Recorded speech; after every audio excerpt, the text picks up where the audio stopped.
Saludos estimados alumnos, es para mí un gusto acompañarles en esta segunda sesión del curso semipresencial de la Psicología de la Personalidad.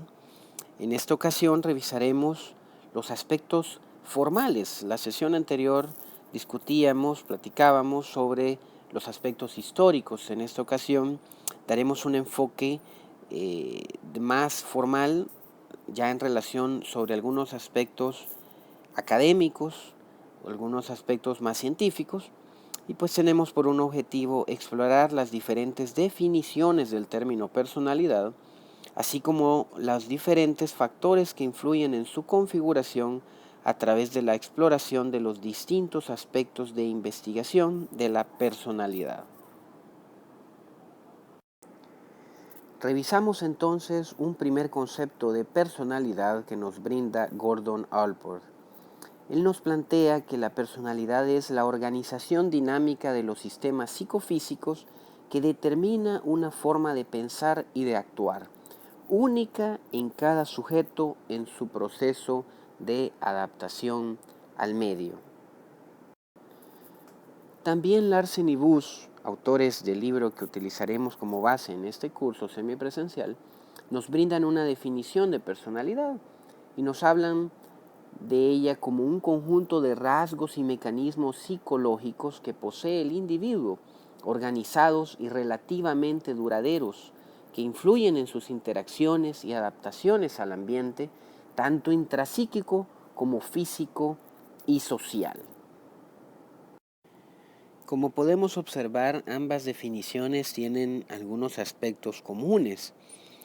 Ambas definiciones nos hablan de que la personalidad no es un fenómeno aislado, sino más bien se refiere a un conjunto de rasgos y mecanismos. Es decir, no son simplemente elementos dispersos, sino por otro lado, son aspectos conductuales que tienen un carácter además relativamente duradero. ¿A qué se refiere esto? Los rasgos de personalidad, nuestra forma de ser, tiende a ser relativamente duradera. Quiere decir que es estable, es organizada. Un sujeto no cambia su conducta de la noche a la mañana en términos normales. Un sujeto tiende a presentar su máscara, su faceta, con cierta regularidad y frecuencia, y esto va a influir en sus interacciones sociales y particularmente en su adaptación al entorno. Esto ocurre tanto a nivel interno, intrapsíquico, como veremos términos de la corte psicoanalista, como también físico y social. ¿A qué se refiere esto?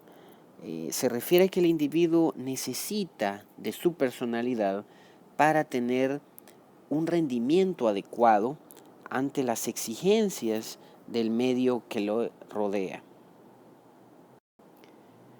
Tomemos como ejemplo a un personaje célebre en nuestra historia. Podemos referirnos, para el caso, a Mahatma Gandhi.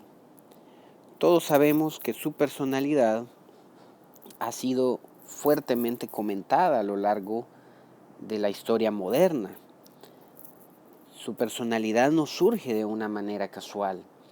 Él tiene ciertos rasgos, él posee ciertas características que lo configuraron a través de su historia personal y lo llevaron a presentar una lucha pacifista, una lucha sin armas, una lucha moderna, una nueva forma de plantearse, ¿por qué no el conflicto?, de plantearse la discusión. Y vemos cómo estos conjuntos de características lo convirtieron en un líder, probablemente no el líder tradicional al que veníamos acostumbrados en la historia de la humanidad, sino un líder que se adaptó a un entorno muy particular, un entorno de opresión, un entorno de represión, y tomó el liderazgo, pero no se quedó ahí, influyó en su entorno, influyó en el medio y cambió a su grupo social y, ¿por qué no?, cambió la visión de la política, cambió la visión de la paz en la humanidad. Es importante señalar que nos estamos refiriendo, tomando como ejemplo a este célebre personaje, al desarrollo de una personalidad sana. Como vemos, en ambos conceptos se hace alusión a la adaptación, se hace alusión a la relación del sujeto con el medio.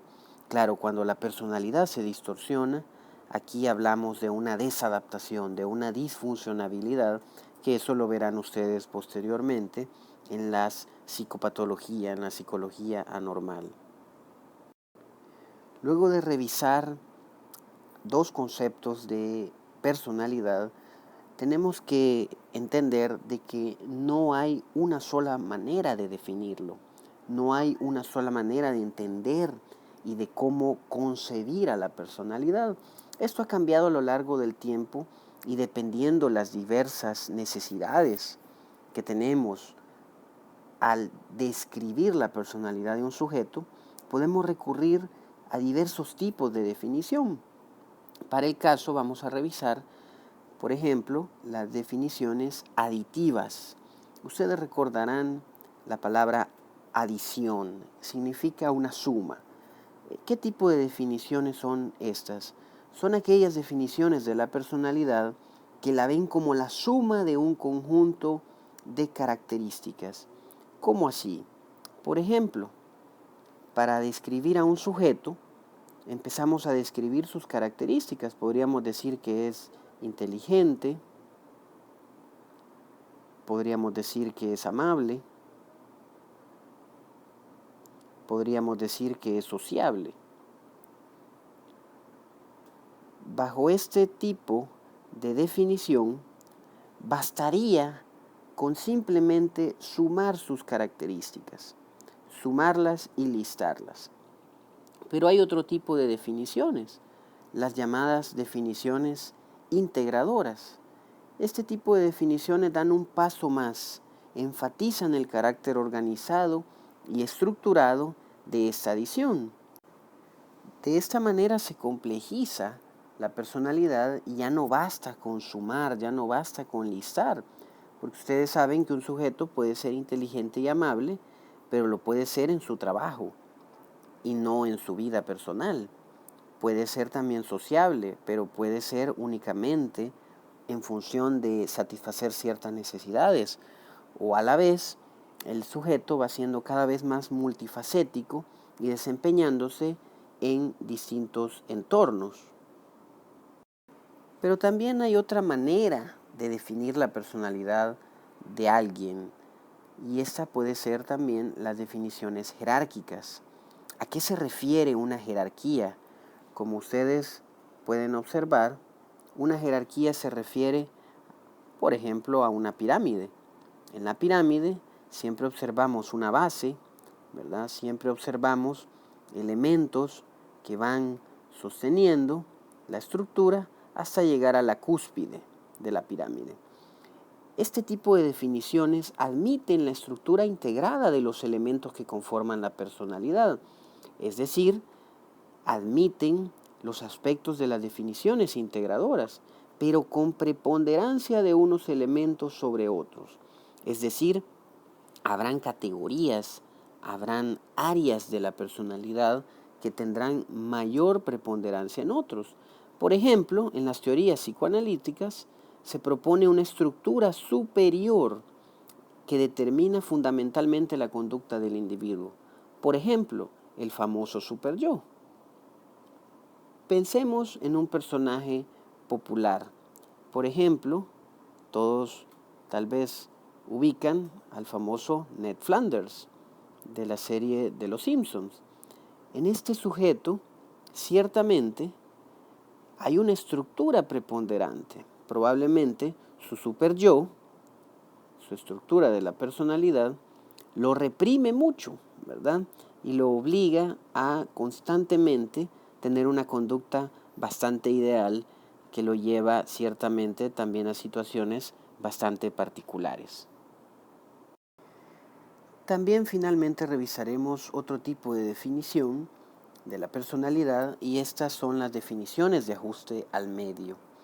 Estas definiciones también parten de una integración de los elementos, ¿verdad? Por ejemplo, rasgos diferenciados según las edades, según criterios como el contexto donde nos desenvolvemos, ya que para algunos autores como Walter Mischel se organizarían según el entorno en el que se encuentra el individuo. Hacía alusión a esto también anteriormente, ya que estos tipos de definiciones no son excluyentes, sino aquí hacemos un énfasis mayor en cuanto a la relación del individuo con su entorno, ¿verdad? Es decir, la conducta, la personalidad se ve sumamente influenciada por los entornos en los cuales el individuo suele desenvolverse. Poniendo casos dramáticos, ¿qué pasaría con la conducta de cada uno de nosotros, con nuestra personalidad, si el día de mañana nuestra sociedad cambiara radicalmente y todo lo que damos por sentado, todo lo que damos por supuesto, la forma en cómo nos comportamos cambiaría radicalmente? Porque nuestras necesidades, y aquí me remonto a la teoría de Maslow, que ustedes tal vez ya conocen, nuestras necesidades se vieran severamente alteradas y probablemente nuestro ajuste al medio estaría en función probablemente de la supervivencia y por lo tanto los valores y otras cuestiones podrían llegar a alterarse de manera muy particular.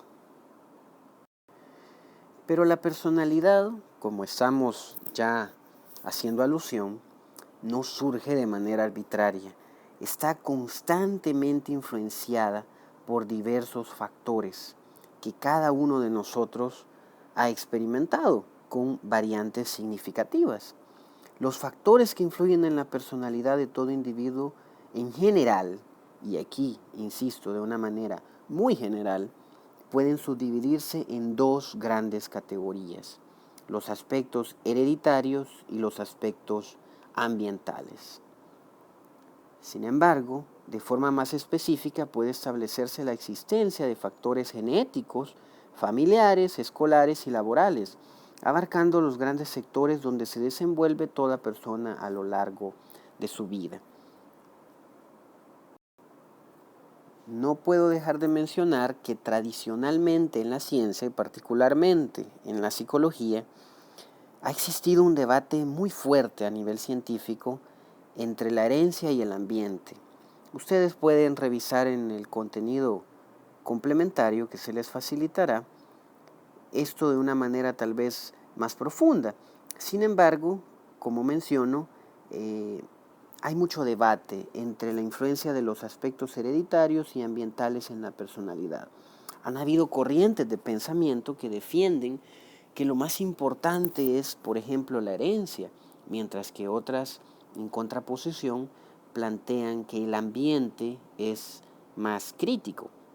Sin embargo, para efectos de este curso y la psicología tal y como la manejamos en términos generales en nuestra realidad nacional, concebimos a la personalidad como un concepto integrador, donde los aspectos hereditarios influyen, ojo, pero no determinan.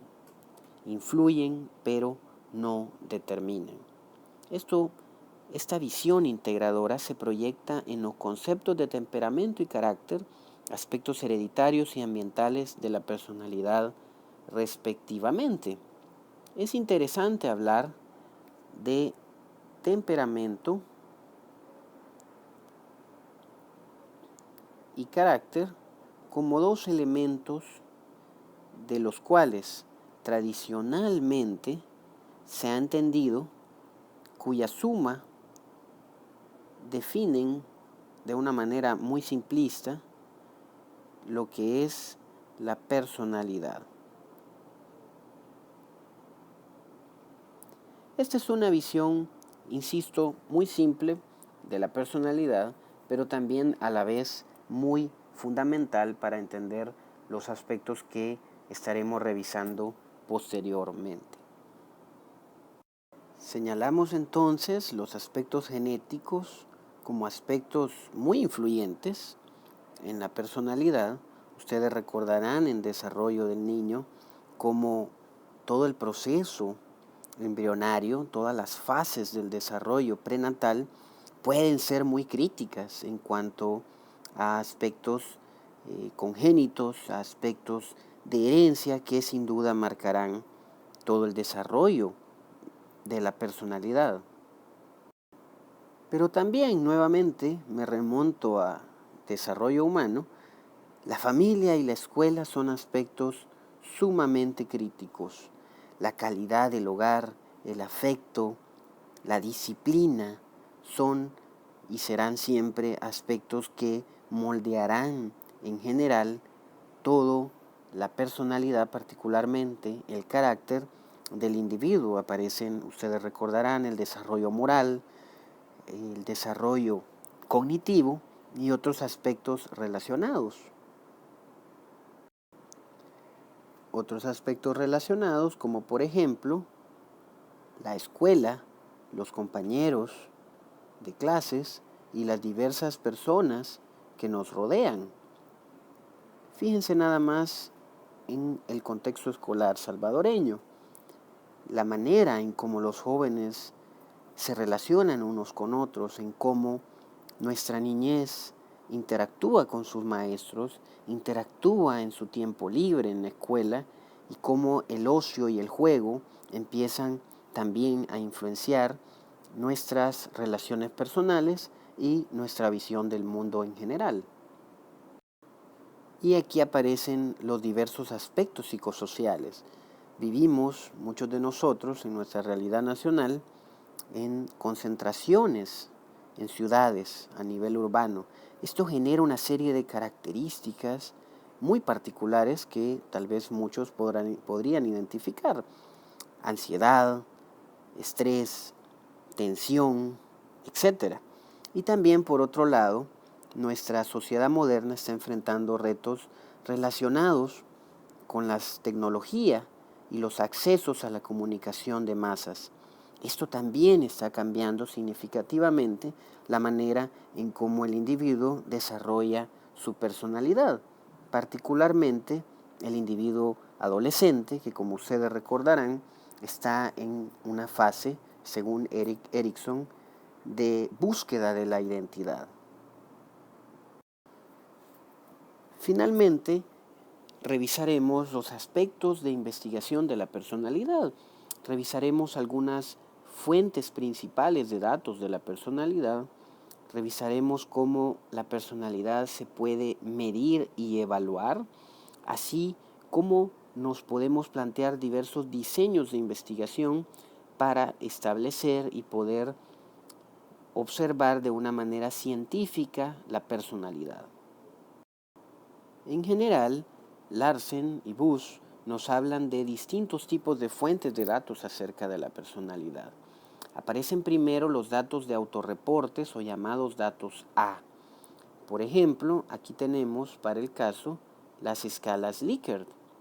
Ustedes tal vez en técnicas de investigación recordarán lo que es una escala Likert. Se refiere a esta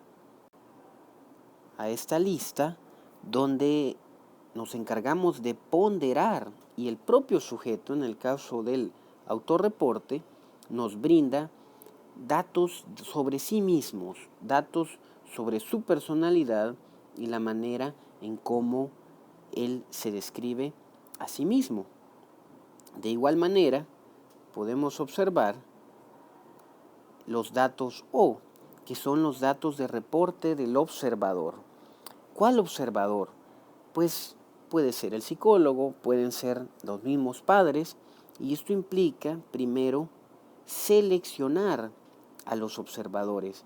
Estos observadores deben de ser personas que de alguna manera se relacionan con el sujeto al que queremos evaluar su personalidad. Un maestro, un padre de familia, un compañero de clase, alguien que nos dé una visión sobre su conducta. De igual manera, ustedes recordarán en técnicas de investigación las diferencias entre la observación naturalista frente a la artificial.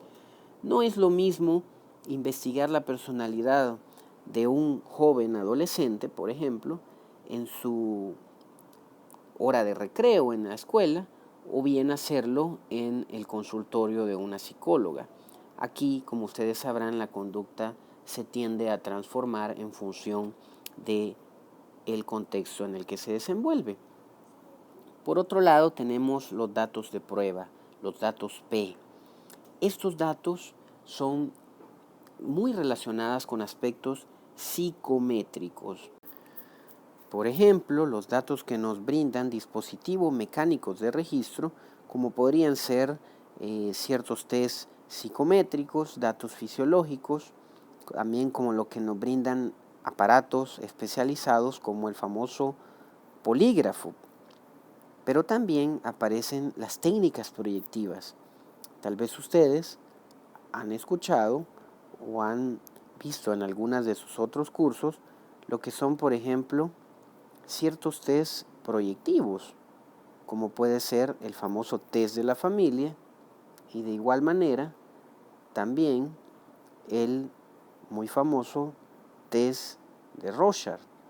Estos tests plantean de que el individuo, al dibujar, por ejemplo, a una familia o al observar e identificar ciertos aspectos, ciertas figuras en esta mancha de tinta, se plantea que el individuo está proyectando características de sí mismo en ese dibujo y de esta manera podemos explorar la personalidad o algunos rasgos relacionados a ella. Por otro lado, finalmente tenemos los datos de resultados de la vida, los datos B. ¿A qué se refieren estos datos? Pues a los principales aspectos biográficos del sujeto, particularidades de su vida, situaciones o experiencias únicas que vivieron. El hecho de ser, por ejemplo, un joven cuadro de honor a lo largo de todo su año escolar. El ser una persona que perdió un brazo, el ser un individuo que sobrevivió a un accidente. Estos serán aspectos muy importantes, biográficamente hablando, que sin duda marcarán su personalidad.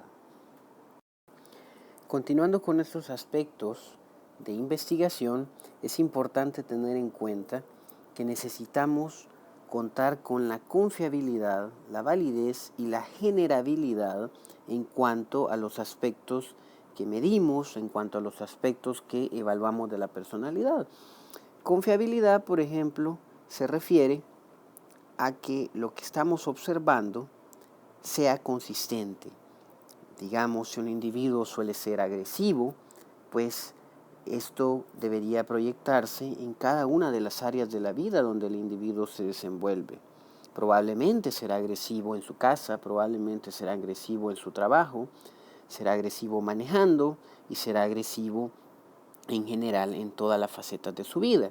La validez que tiene que tener cada prueba es que el instrumento que estamos en cuestión utilizando mida lo que pretende medir. Si estamos midiendo agresividad, nuestra validez nos garantizará que realmente estemos midiendo agresividad y no lo estemos confundiendo con otra variable, con otro rasgo de personalidad, como puede ser, por ejemplo, la ansiedad, ¿verdad? O el estrés. Y luego se espera que la evaluación de las medidas de la personalidad sean con generabilidad, es decir, que lo que encontramos en estos hallazgos podamos extrapolarlos, podamos ampliarlos y atribuírselos a diversas facetas de la personalidad o bien a grupos de personas con características muy similares. Teniendo claro estos elementos, contemplamos además algunos de los principales diseños de investigación en la psicología de la personalidad. Ustedes recordarán en técnicas de investigación psicológica, en psicología experimental además, cómo abordaban algunos enfoques de investigación particular. Por ejemplo, los métodos experimentales. Este tipo de enfoque de investigación, de diseño de investigación, resulta ser un poco artificial para investigar particularmente la personalidad. Se hace bajo condiciones controladas, bajo variables rigurosamente controladas y por lo tanto puede resultar útil en cuanto a investigación artificial. Los estudios correlacionales y los estudios de caso, por otro lado, resultan convenientes ya que muestran al sujeto en sus contextos naturales, en sus contextos normales. Por ejemplo, en los estudios correlacionales podemos relacionar, podemos relacionar variables de personalidad como la agresividad con aspectos biográficos como el abuso familiar, la violencia intrafamiliar. Por otro lado, los estudios de caso son muy importantes, ya que si bien es cierto, son casos especiales con características muy especiales. Pensemos, por ejemplo, ustedes recordarán el caso del pequeño Albert, un niño que fue sometido a ambientes muy especiales. Este caso, aparte de abrir un fuerte debate ético en la psicología científica de la época y hoy en día resultaría no solamente absurdo y contraproducente, sino ilegal realizar experimentos de este tipo, pues el caso nos resulta muy útil, muy rico en cuanto a seguir longitudinalmente, por ejemplo, el desarrollo de la personalidad del pequeño Albert. Apartando este caso, podemos hacer alusión a sujetos a nivel clínico profundo, sujetos que su vida los llevó a situaciones muy especiales, por ejemplo, casos excepcionales de juicios, divorcios, accidentes, y por lo tanto se vuelven casos de estudio que nos dan luz, nos dan información sobre cómo la personalidad se va a modificar en función de aspectos vivenciales, de aspectos y experiencias que el sujeto va encontrando a lo largo del desarrollo de su personalidad.